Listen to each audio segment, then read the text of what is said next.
I once knew a guy named Jeff, and Jeff was not a pleasant guy to be around. He was the type of guy that just within seconds you already felt down, even on your best days. He always complained about the smallest of things. He would lose internet for just a few seconds and he would obnoxiously slam his hand on the desk that you could hear from all the way across the room.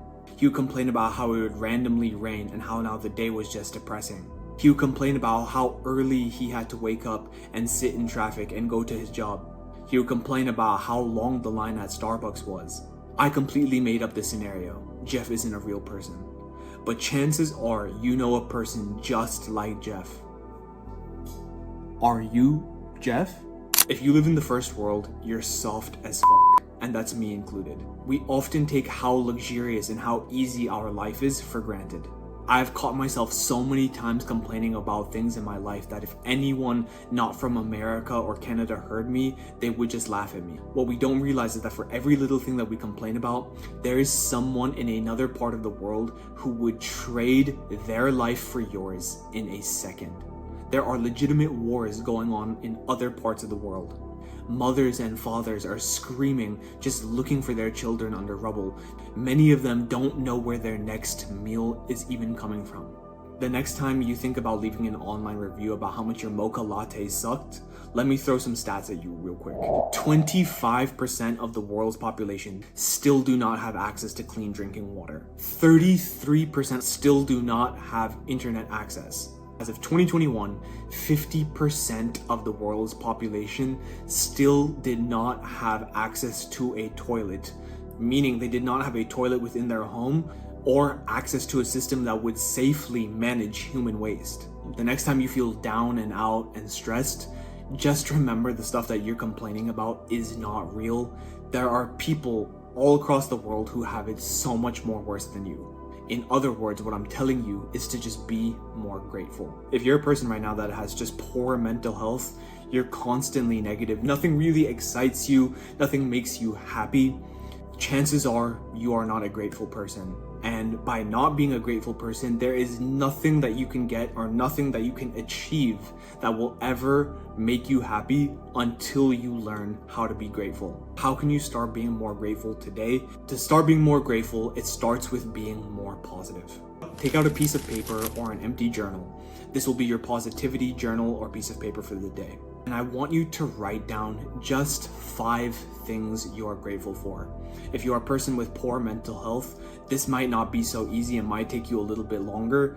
And this just shows that you need to start being more grateful. But just to help you, it's likely the not so obvious things. You need to think about more specific things, and these are probably the things that you're taking a lot more for granted. You don't even have to do this every day. If you just do this a couple times a week, you will notice the mental paradigm shift. You will notice how much more just happy you are with the things that you have. And when you are able to do this, your whole world opens up for you, and it makes doing the hard things, the things that you don't want to do, a lot easier. Another actionable thing that you can do to just be more positive is just small, very small random acts of kindness for other people. These are acts that might cost you a little bit of money or some extra time. Here's the caveat. When you do these random acts of kindness, the only way to make this work is that you need to remove the expectation of getting back that thing from that person, like getting another random act of kindness from them. So what are some examples? If you know a close friend that likes a certain snack or a drink, just show up with it in your hand one day. Or taking them to a place that you know they've wanted to go for a while. Or when you're in a public place, holding the door for someone that's a little bit far away and making them do that weird little jog to get up to the door. Even though they might feel a little bit awkward, they will feel so appreciative and happy that you actually took the time to hold that for them. Just throwing a compliment, acknowledging the fact that they've taken the extra time to just look a little bit better today. This will make them feel so good, especially if you're a guy. Throwing out compliments to other guys is so underrated. By doing all of these things, you will feel so positive. You will notice just an improvement in your self-esteem dramatically.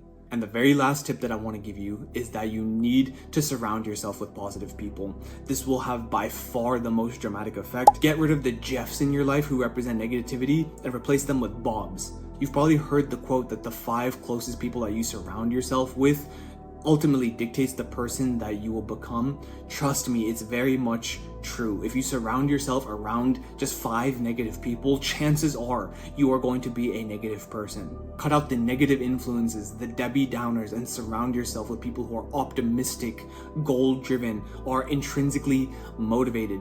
These are the people that will actually take you from where you are now to where you want to be. The benefits of being more grateful are endless, and I suggest if you have poor mental health right now, you're down in the dumps, I strongly suggest that you take action from this video. As always, I wish you all the utmost success because there's plenty for all of us.